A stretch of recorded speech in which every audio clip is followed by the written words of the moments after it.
எல்லோருக்கும் வணக்கம். நேற்று நம்ம டிஸ்கஸ் பண்ண மாதிரி இன்னைக்கு வந்து ஸ்டில் இன் சாப்டர் 1. ஸோ இதுல வந்து 3 ஸ்லைட்ஸ் இருக்கு. அந்த 3 ஸ்லைட்ஸ் நான் முடிச்சுட்டு அரை மணி நேரத்துல முடிச்சிடுறேன். அப்புறம் நீங்க வந்து வேற செஷன்ல போய் சேர்ந்துக்கலாம். ஓகே.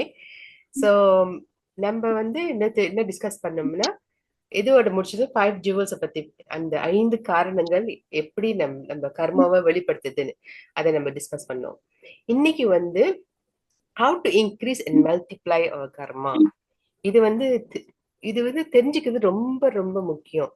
ஏன்னா இதை நம்ம தெரிஞ்சுக்கிட்டா தான் நம்ம கர்மாவை நம்ம வந்து ஸ்டாப் பண்ண முடியும். ஸ்டாப் பண்ண முடியும்னு சொல்லலாம், கிளியர் பண்ண முடியும்.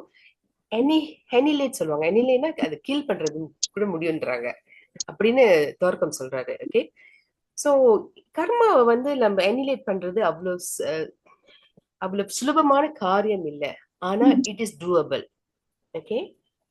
சோ எப்படி எப்படி நம்ம கர்மா வந்து இன்க்ரீஸ் பண்றது, எப்படி நம்ம கர்மாவை மல்டிப்ளை பண்றது, இது வந்து ஆக்சுவலி இட் டெல்ஸ் அஸ் எப்படி நம்ம கர்மா வந்து மல்டிப்ளை பண்ணுதுன்னு பத்தி பேசுறாங்க.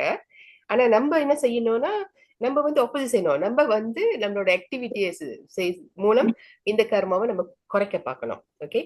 ஸோ இதுதான் தீஸ் ஆர் த ரீசன்ஸ் நம்ம கர்மா வந்து இன்க்ரீஸ் பண்ணுது. ஓகே. சோ முதல்ல வந்து when you obey ஒன்னு ஃபார்வர்ட் பண்ணிருக்கேன் சதீஸ்வரர். Okay, sorry. மியூட் பண்ணிக்கங்க எல்லாரும். Okay, when you obey and follow your urges and drives of your physical, emotional and mental bodies, you will eventually find yourself trapped. அப்படின்னு என்ன சொல்றாங்கன்னா, நம்ம எப்ப நம்மளோட டிசையருக்கு தூண்டுதலுக்கு நம்மளோட டிரைவ் வந்து இயக்குகள்னு சொல்றாங்க. அதுக்கு வந்து நம்ம நம்ம நம்ம கிவின் பண்றோமா. ஃபார் எக்ஸாம்பிள், இப்ப வந்து ஒருத்தவங்களை பத்தி நம்ம சிலண்டர் பண்ணணும்னு அது ஒரு டிசைன் நம்ம மனசுல வந்துச்சுன்னா, அந்த மனசுல அந்த அந்த அது வந்தோன்னா நம்ம வந்து அந்த ஆக்ஷன் எடுக்கிறோம் பாருங்க. அதனால என்ன ஆகுதுன்னா நம்ம கர்மா வந்து இன்க்ரீஸ் பண்ணும். அதே ஏர்ஜஸ், இந்த மாதிரி ஏர்ஜஸ், ஒருத்தனை காயப்படுத்தணும், சொல்லால காயப்படுத்தணும், பிசிக்கலி காயப்படுத்தணும், ஆத்திரத்துல நம்ம சில இது செய்வோம் பாருங்க.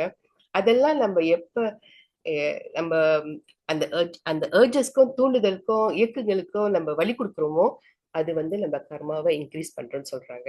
ஸோ அந்த கர்மா அது செய்யறதுனால என்ன ஆகுதுன்னா பிசிக்கல், இமோஷனல், மென்டல் பாடிஸ்னால நம்ம ட்ராப் பண்ணிடுறோம். Okay. when you use the same tactic on others, you're creating a trap within a trap. So இதே டெக்னிக் வந்து நம்மளே நம்ம drop. Karma is multiple drop சொல்லியிருக்காங்க, நினைப்பு இருக்கா? ஸோ அவங்க என்ன சொல்றாங்க, இதே டெக்னிக் வந்து நம்ம வேற ஒருத்தவங்க மேல திணிச்சாலும் யூஸ் பண்ணாலும் அந்த ட்ராப்ல நம்ம வந்து மாட்டிக்கிறோம். என்ன ட்ராப்? அந்த ட்ராப் வந்து கர்மாவை நம்ம இன்க்ரீஸ் பண்ணிட்டு இருக்கோம் சொல்றாரு. So when you occupy ourselves with abhorrent vices, abhorrent vicesனா அருவருப்பான வேலைகள், நம்ம வந்து ஒரு காம்ப்ளிகேட்டட் கர்மாவை கிரியேட் பண்றோம்னு சொல்றாங்க. அது என்ன அருவருப்பான வேலைகள்? ஒருத்தனை வந்து ஸ்லெண்டர் பண்றது, ஒருத்தவங்களை வந்து ஒரு ஒரு பொய்யான என்ன சொல்லுவாங்க, ஒரு பொய்யான ஸ்லெண்டர், அவங்களோட கேரக்டரை அசசினேட் பண்றது, அவங்கள பத்தி பொய்யா சொல்றது. ஏன்னா இதெல்லாம் நம்ம பிசினஸ்ல வாழ்க்கை, நானும் ஒரு காலத்துல வேலை செஞ்சிருக்கேன். ஸோ அந்த வேலையோட சிச்சுவேஷனை நீங்க பாத்தீங்கன்னா ஒருத்தர் வந்து பாஸ்ட போய் போட்டு கொடுத்துட்டு இருப்பாங்க. ஓகே. அதெல்லாம் ஒரு அபாரன் என்ன சொல்லுவாங்க, வைசஸ். அது வந்து ஏன்னா அவங்க என்னோட எக்ஸ்பீரியன்ஸ்ல வந்து அவங்களோட நேர்மைய, அவங்களோட வேலைய நேர்மையா செய்யாம மத்தவங்களை போய் போட்டு கொடுக்கறதுனால என்ன ஆகுதுன்னா அந்த பாஸ் அவங்கள நம்பி ஓகே இவருதான் நல்லா வேலை செஞ்சுட்டு இருக்கான்னு சொல்லிட்டு இவங்களை ப்ரொமோட் பண்ணிடுவாங்க. அந்த மாதிரி நான் பல சிச்சுவேஷன்ல பார்த்திருக்கேன். சோ இதெல்லாம் அபாரன் வைசஸ். இதெல்லாம் செய்யறதுனால என்ன ஆகுது, நம்ம கர்மாவை நம்ம காம்ப்ளிகேட் பண்றோம். ஓகே. மூணாவது வந்து when you ஸ்லெண்டர்னா அவதூறு, மேலிஸ்னா வன்மம், பிறருக்கு கெடுதல், காசிப் வதந்தி, த்ரீசன் வந்து துரோகம். இதெல்லாம் நம்ம செய்யும் போது நம்ம ஒரு பெரிய ஹெவி டெக்ஸேஷன் கொடுப்போம்னு சொல்றாரு. அப்படின்னா நம்மளோட கர்மா அதிகரிச்சுட்டே போகும், அது குறையாது. ஓகே. நாலாவது வந்து when we disappoint or humiliate our spiritual teacher. இது வந்து ரொம்ப ரொம்ப முக்கியம். நம்மளுக்கு வந்து பல நேரத்துல பல ஸ்டேஜ்ல வந்து பல குருக்கள் எடுத்திருக்காங்க. ஓகே, நான் வந்து மொத ஸ்பிரிச்சுவலிட்டிக்கு வரும்போது எனக்கு வந்து குரு வந்து சத்ய சாய் பாபா. ஸோ அவர்கிட்ட இருந்து நான் ரொம்ப கத்துக்கிட்டேன். அவரோட புக்குங்கள் எல்லாம் ரொம்ப பார்த்திருக்கேன். இப்ப வந்து நான் வந்து இப்ப பத்ரிஜி வந்து இந்த லெவலுக்கு வந்துட்டோம். மொத வந்து உருவ வழிபாடு, என்னது அப்புறம் பக்தி, பக்தியில இருந்து உருவ வழிபாடு இருந்து, அப்புறம் வேதம் செஞ்சு, சத்ய சாய்பாபா வந்து ரொம்ப வேதம் சொல்லுவாரு. வேதத்தெல்லாம் கத்துக்கிட்டு அதெல்லாம் செஞ்சு அப்படியே மெதுவா நான் ப்ரோக்ரஸ் பண்ணிட்டு வந்திருக்கேன். ஸோ ஒரு ஸ்பிரிச்சுவலிட்டி லெவல்ல வந்து நம்ம வந்து எப்போது நர்சரி லெவல் தான் ஸ்டார்ட் பண்ணுவோம். அன்லஸ் நீங்க வந்து ஒரு நல்ல அழகான பெரிய கர்மா நல்ல பலன் செஞ்சிருக்கீங்க, போன ஜென்மத்தை நல்ல பலன் செஞ்சீங்கன்னா நீங்க வந்து மீடியல்ல ஸ்டார்ட் பண்ணுவீங்க. இப்ப நான் வந்து நர்சரி லெவல் தான் ஸ்டார்ட் பண்ணியிருக்கேன். ஸோ ஒரு வேலை லெவல்ல வரும்போது இப்ப நான் இந்த லெவலுக்கு வந்தோடனே எனக்கு கத்துக் கொடுத்த குருவை வந்து நான் வந்து ஏதாச்சும் அவதூறா பேசிட்டேன்னா அது வந்து ஒரு பெரிய பெரிய கர்மான்னு சொல்றாரு. ஸோ நம்மளோட எப்போதும் நம்ம குருக்களையும் நம்ம வந்து டிசப்பாயிண்ட் பண்ணக்கூடாது, ஏமாற்றக்கூடாது, அவங்க அவமானப்படுத்தக்கூடாது. இதை நீங்க வச்சுக்கோங்க. பிகாஸ் நம்மளோட வாழ்க்கையில பல குருக்கள் இருப்பாங்க. எந்த ஒரு குருவும் நம்ம அவமானப்படுத்தக்கூடாது கூடாது. அப்படி அவமானப்படுத்திட்டோம்னா நம்ம கர்மா வந்து ரொம்ப ஹையா நம்ம பே பண்ண வேண்டி இருக்கும். அஞ்சாவது வந்து when we do not live in justice அப்படின்னா நம்ம நீதியாக வாழல. Okay, observing the right of others and our own right. Observing the right of அதர்ஸ்னா மற்றவங்களோட, ஃபார் எக்ஸாம்பிள் இப்ப வந்து நம்ம ஒரு பஸ் ஸ்டாண்ட்ல இருக்கோம், எல்லாரும் கியூ பண்ணிட்டு இருக்காங்க. ஸோ இது வந்து சிங்கப்பூர் மலேசியாவோட பஸ் ஸ்டாண்டை நீங்க பாத்தீங்கன்னா அவங்க ரொம்ப அழகா ப்ராப்பரா எல்லாரும் கியூ பண்ணி அவங்க உங்களுக்கு இந்திய பஸ்ல எடுத்து போயிட்டு இருப்பாங்க. ஸோ அந்த டைம் வந்து நீங்க விறுவிறுன்னு எல்லாத்தையும் புஷ் பண்ணி தள்ளிக்கிட்டு முன்னுக்கு போயிருந்தீங்கன்னா நீங்க வந்து மற்றவங்களோட ரைட்டை வந்து நீங்க மதிக்க மாட்டீங்க. ஸோ அது பார்க்க ஒரு சின்ன கர்மாவா தான் இருக்கும். ஆனா இதே வந்து நம்மளோட வாழ்க்கையில அது விளையாடும் போதுலாம் எனக்கு தெரியும். ஃபார் எக்ஸாம்பிள் உங்களுக்கு வந்து ஒரு ப்ரொமோஷன் கிடைக்குது, கிடைக்க வேண்டியதா இருக்குது. ஓகே, ஆனா உங்களோட கிளிக் போய் உங்களை பத்தி அவதூறா என்னென்னமோ பாஸ் சொன்னதுனால அந்த ப்ரொமோஷன் உங்களுக்கு வரல. ஸோ நீங்க வந்து பாருங்க லைன்ல நிக்கிறீங்க பாருங்க ப்ரொமோஷனுக்கு, ஆனா அந்த அந்த ப்ரொமோஷன் உங்களுக்கு வரல. ஏன்னா இவர் அவதூறு செய்யறதுனால. ஸோ இதுதான் பார்ட் ஆஃப் கர்மா. ஸோ இது கர்மா வந்து ஒரு சைக்கிள்லயே இருக்கும் பாருங்க. அது வந்து என்ன சொல்றதுன்னா, இப்ப நீங்க ஒரு இடத்துல நீங்க தப்பு பண்ணிட்டீங்களா, மற்ற இடத்துல வந்து உங்களுக்கு வந்து ஏதாவது ஒண்ணு நடந்து அதை காட்டி கொடுத்துடுறோம். ஓகே, இது வந்து நீங்க இந்த மாதிரி பண்ணிருக்கீங்க, அதனாலதான் இதை நீங்க அனுபவிக்கிறீங்க நம்மளுக்கு காட்டி கொடுக்கும். எப்ப நம்ம கவனமா இருக்கும்போது, நம்ம வாழ்க்கையை நம்ம அப்சர்வ் பண்ணும்போது, நம்ம செல்ஃப் இன்ட்ரோஸ்பெக்ஷன் செய்யும் போதுதான் நம்மளுக்கு தெரியும். இல்லாட்டினா நம்ம வந்து கடவுள் மேல பழிய போட்டுட்டு நம்ம தளபதி மேல பழிய போட்டுட்டு உட்காந்துட்டு இருப்போம். இது வரைக்கும் புரியுதா? Hello. Yes, ma'am. Thank you. Okay, அவர் தோற்கம் என்ன சொல்றாருன்னா, எவ்ரி ஒன் இஸ் கர்மா. நம்ம எல்லாம் மனிதர்கள். நம்ம இந்த உலகத்துக்கு வந்ததுக்கே எக்ஸ்பீரியன்ஸ் பண்ணதான். இது வந்து ஒரு பெரிய கர்மாவோட விளையாட்டு தளம் சொல்லலாம்.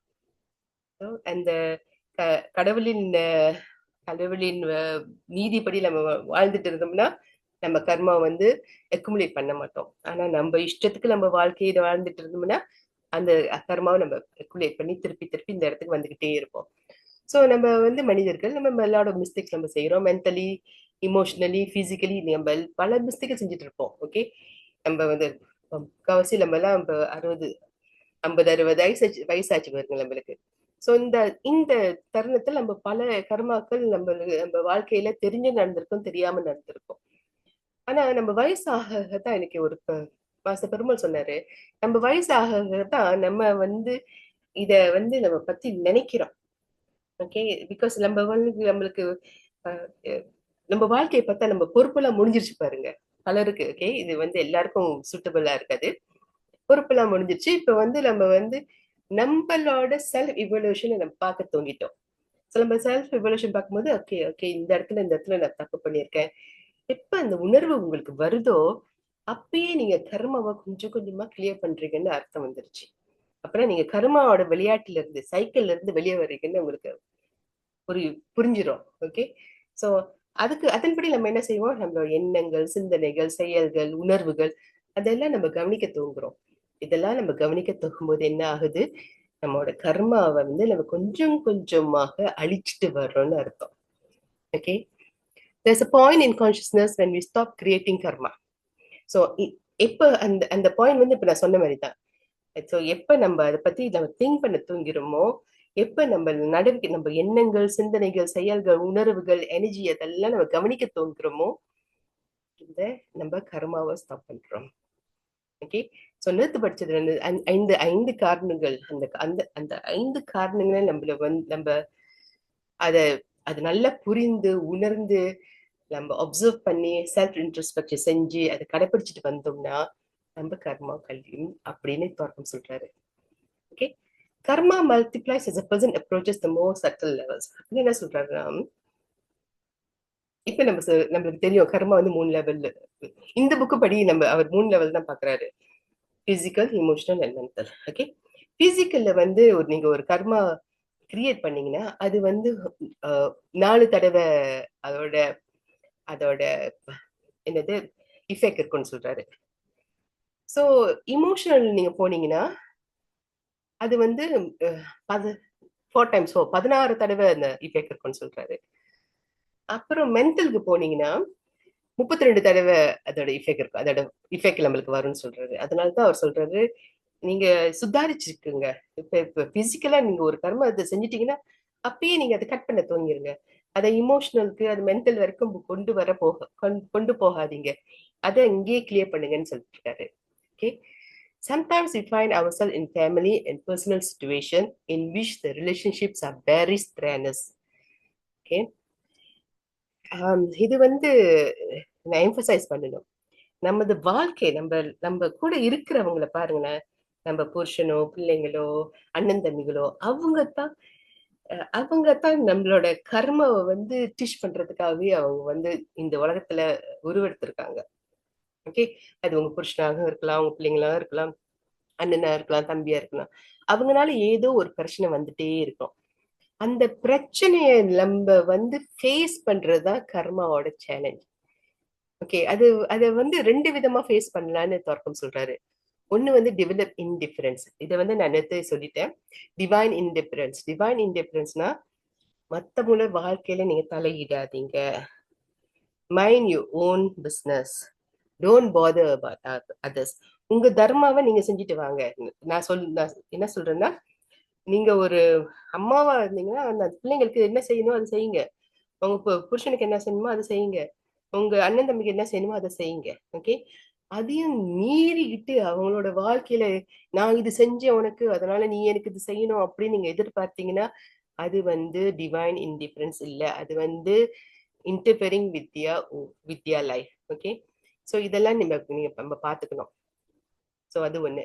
சோ தர்க்கம் என்ன சொல்றேன்னா, அப்படி உங்களுக்கு வாழ்க்கை வந்து ரொம்ப கசப்பு தன்மையா இருந்துச்சுன்னா, ஓகே, இப்போ ஒரு புருஷன் கொண்டாடி வாழ்க்கையை அவர் சொல்றாரு, ரொம்ப கசப்பு தன்மையா இருந்துச்சுன்னா, இல்ல உங்க அந்த புருஷன் வந்து நீங்க என்னதான் செஞ்சாலும் அவர் திருந்த மாட்டாரு, இல்ல பிசிக்கல் அபியூஸ் வேற இருக்குதுன்னா அவர் என்ன சொல்றாருன்னா, அந்த உங்களுக்கு சாய்ஸ் இருக்கு, அந்த வாழ்க்கையை விட்டுட்டு நீங்க போங்க அப்படின்றாரு. அப்படி நீ போலன்னா அது உன் முட்டாள்தனம். ஏன்னா உன்னுடைய தன்மானத்தை நீ காத்துக்க மாட்டேன்னு அவர் சொல்றாரு. சோ இத வந்து கொஞ்சம் கேர்ஃபுல்லா கேளுங்க. இது நான் சொல்றதுனால உங்க வாழ்க்கைய நீங்க வந்து என்னோட எக்ஸாம்பிள கேட்டு மாத்திக்காதீங்க.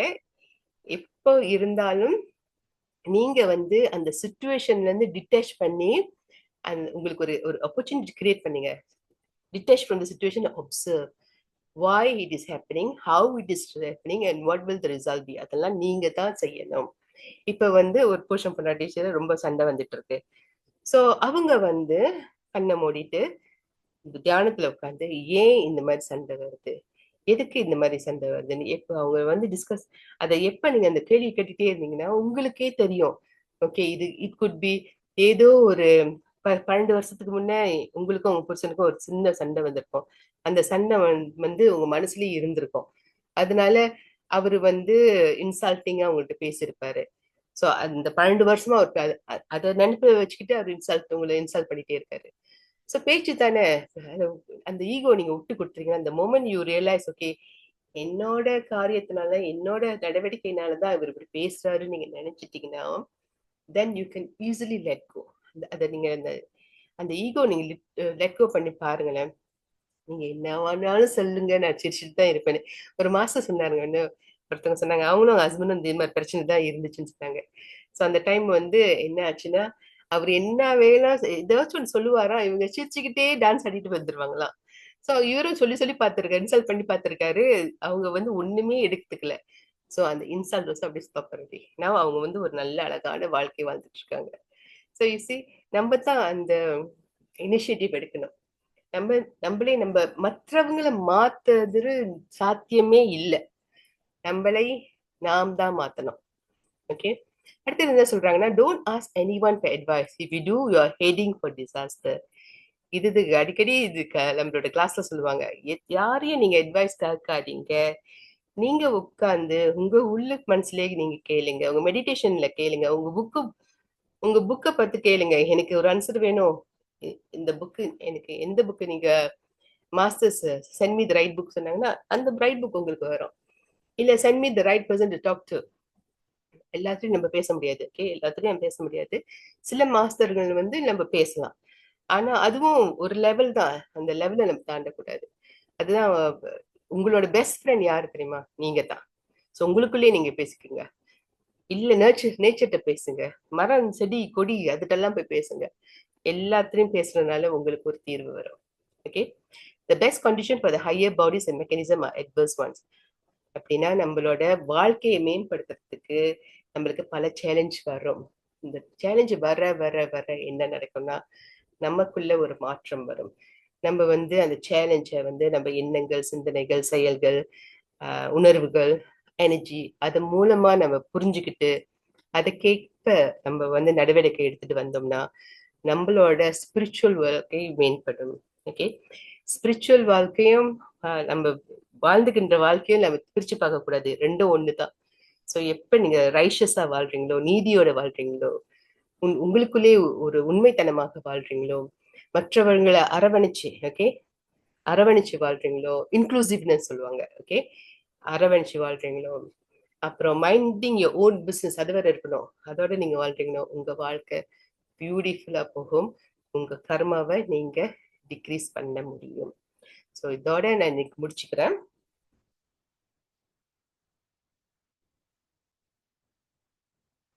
ஏன்னா நம்ம வந்து ஒரு 20 மினிட்ஸ் 30 மினிட்ஸ்ல ஸ்டாப் பண்ணிடுன்னு சொன்னோம்.